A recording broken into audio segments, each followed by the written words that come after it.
రైతు భరోసా అంటే ఎంత ఎకరానికి 6,000 ఒకసారి అంటే 2 సార్లు కలిపి 12,000. దాంట్లో కూడా కొంచెం డుంకి కొట్టినాం. ఎట్లా అంటే 7,500 ఇస్తామని చెప్పినాం, అవునా? కానీ ఇక చేస్తే మీకు ఏం చెప్పాలి, ఉన్నట్టు చెప్పిన రాష్ట్ర ఆర్థిక పరిస్థితి బాగలేకపోవడం వల్ల రైతు బంధు మీకు తెలుసు, రైతు భరోసా పేరు మార్చింది. రైతు భరోసా కూడా గవర్నమెంట్ రాగానే ఎమ్మటే ఇచ్చిందా? ఎంత ఇచ్చారు? 5,000 నాకు ఇచ్చినప్పుడు మళ్ళీ కాంగ్రెస్ వచ్చిన ఇచ్చిండ్రు. మధ్యన మాత్రం ఒకసారి డుంకి కొట్టింది.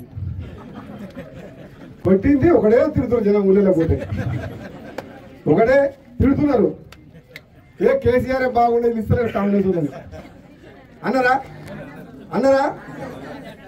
కానీ కేసీఆర్ బాగుండే రైతు బంధు ఇవ్వలేదు అన్నారు. కానీ ఎందుకంటే అక్కడ పోతే గ్రామ సభలో ఎక్కడ పెద్ద లొల్లి అవుతుందంట. ఎందుకు లొల్లి అవుతుంది అర్థమయ్యేటట్టు ప్రజలకు చెప్పాలి. ప్రభుత్వ ఆలోచన ఎంతసేపు పేదవాళ్లకు సంక్షేమ పథకాలు అందాలన్నదే ఈ కాంగ్రెస్ పార్టీ ప్రభుత్వ లక్ష్యం, మా లక్ష్యం. 53 మందికి స్థలం ఉన్న పేదలకు ఇల్లు కట్టివ్వాలని చెప్పి 53 మందికి మసీదుగూడెంలో ఈరోజు లిస్టు తయారు చేయడం జరిగింది. మరి నేను ఆర్డీఓ గారు మరి రాత్రి మరి ఈ లిస్టు తయారు చేసిండ్రు. మసీదు కూడా నేను సాయంత్రమే చెప్పినాం, ఏదో ఒక ఊర్లో మొదలు పెట్టాలని ప్రభుత్వం నుంచి ఆదేశాలు వచ్చినాయి. నేను అడిగిన చౌటుపల్లి మండలం ఏ ఊరు అంటే మసీదు కూడా మా చుట్టాలు ఉండని చెప్పిన.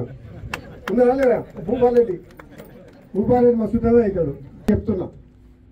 53 మందికి వచ్చినాక రాని వాళ్ళు ఎవరైనా ఉంటే మీరు ఆగమానం కావద్దు, ఆందోళన చెందొద్దు, ఎవరితో పంచాయతీ పెట్టుకోవద్దు, ఎవరిని మాటలు అనొద్దు. మిగతా వాళ్లకు న్యాయంగా పేదరికంలో ఉన్న వాళ్లకు ఎవరైనా రానోళ్ళు ఉంటే ఇప్పించే బాధ్యత ఎమ్మెల్యేగా నాది. కూడా దానికి కొత్త రూల్ పెట్టింది, ఇది ఎక్కడికి వెళ్ళి వచ్చిందో తెలియదు నాకు ఆ రూలు. ఏమని ఉపాధి హామీ పథకంలో భాగంగా పోయిన సంవత్సరం అంటే ఏ ఇయర్ అంటే ఎప్పటి నుంచి తీసుకున్నారు? ఫైనాన్షియల్ ఇయరా, అకాడమిక్ ఇయర్? 2023 ఏప్రిల్ 1వ తారీఖు నుంచి 2024 మార్చి 31వ తారీఖు లోపల ఆ 365 రోజుల్లో 20 రోజులు ఉపాధి హామీకి ఎవరైతే పోతారో వాళ్ళే అర్హులని పెట్టింది. మరి లెక్క ఏ లెక్కన పెట్టినా నాకు అర్థమైతలేదు. మరి అందులో అందరూ కవర్ అయిందా లేదా మీరు చూసుకోవాలి. ఇక లెక్క మీరు ఏ లెక్క చేస్తారో, ఏం రూల్ పెడతారో అధికారులు మాకు తెలియదు. కానీ గుంట భూమి లేని పేదోళ్లకు మాత్రం ప్రతి మహిళకు అండగా ఉండాల్సిన బాధ్యత ఈ ప్రభుత్వం మీద ఉంది. కాబట్టి ఎవరు కూడా మహిళలు, కూలీ పోయేటోళ్ళు, పేదోళ్ళు వాళ్ళకు మాత్రం రావాలి.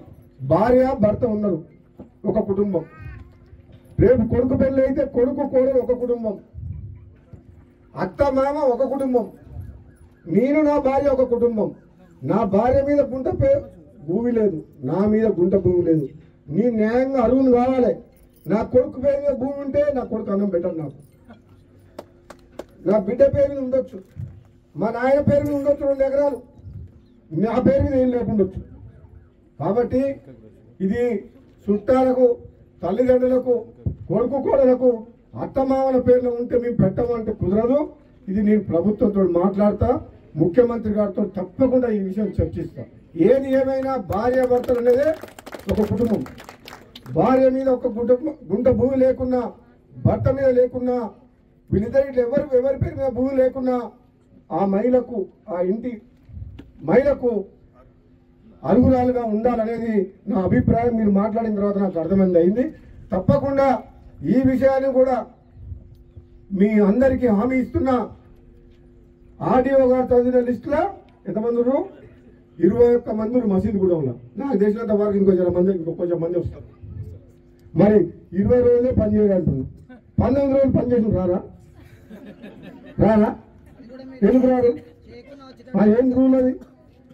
వాళ్ళకు గుంట భూమి లేదు, పని చేయలే, అప్పుడు దవాఖాన ఉంది, హాస్పిటల్ పని చేయలే, లేకపోతే ఆ సంవత్సరం ఎక్కడికో పోయింది, ఎక్కడో బతకనికి పోయింది, వచ్చి మన ఊళ్ళోకి వచ్చింది, నీకు నీకు ఇయ్యమంటే ఊకుంటారు వాళ్ళు. అనే జీవితాంతం వాళ్ళకి రాదా రైతు భరోసా? అది తప్పు. ఏదేమైనా కొన్ని సడలింపులు ప్రభుత్వం కూడా నిజంగా వాళ్ళకు అర్హులై ఉండి పేదవాళ్ళై ఉండి వాళ్ళకు భూమి లేదంటే కొన్ని సడలింపులు చేసి ఇవ్వాల్సిన బాధ్యత ఈ ప్రభుత్వం మీద ఉంది. కాబట్టి తప్పకుండా నేను ముఖ్యమంత్రి గారితో సంబంధిత మంత్రి గారితో మాట్లాడి వాళ్ళకు కూడా ఇవాళ రానోళ్ళు కూడా ఎవరు భయపడొద్దు.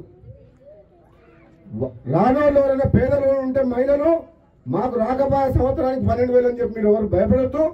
మీ అందరి తరఫున ఒక గొంతు, ఈ గొంతున్న చాలు. ఇందిరమ్మ భరోసా, ఆత్మీయ భరోసా ఎన్నికలప్పుడు చెప్పినాం. నిరుపేద కుటుంబాలు, రెక్కాడితే డొక్కాడిన కుటుంబాలు, ఆస్తులు అంతస్తులు భూములు లేని వాళ్ళు ఎంతో మంది ఉన్నారు. అటువంటి వాళ్ళకు కూడా మరి భూములు ఉన్న వాళ్ళకు రైతు భరోసా, రైతు బంధిస్తున్నాం. కానీ అటువంటి పేదలకు కూడా ఆదుకోవాలనే లక్ష్యంతో ఎన్నికల సందర్భంగా ఇచ్చిన హామీలో భాగంగా రైతు ఆత్మీయ భరోసా అంటే ఇందిరమ్మ ఆత్మీయ భరోసా అంటే మహిళలకు ఒక్కొక్కరికి సంవత్సరానికి 12,000. మరి అది మళ్ళీ అదే రుణమాఫీ కాలేదు మాత్రం నాకు రుణమాఫీ కాలే, కేసీఆర్ బాగుండే, రైతు బంద్ వేయలేదు, నాకు రుణమాఫీ కాలేదు అంటున్నారు. వచ్చిన వాళ్ళు మాత్రం 2 లక్షలు లోపడేసుకున్నారు, చెవులు వేసుకున్నారు. కానీ ఒక్కరు కూడా కాంగ్రెస్ పార్టీ నాకు 2 లక్షలు ఇచ్చినని అంటలేదు. 2 లక్షల రూపాయలు రుణమాఫీ వచ్చిన వాళ్ళు మాత్రం ఒక్కరైనా నాకు 2 లక్షలు వచ్చినాయని ఒక్కరు కూడా తెచ్చుకోవట్లేదు. రైతులకు మాట ఇచ్చినాం, మహిళలకు మాట ఇచ్చినాం, పేదలకు మాట ఇచ్చినాం. ఎట్టి పరిస్థితుల్లో ఎన్ని అప్పులు చేసైనా సరే మాట నిలబెట్టుకోవాలని చెప్పి అంటున్నాం. అంటే మీ ఊరికే వచ్చిన మునుగోడులో 159 గ్రామాలు ఉన్నాయి.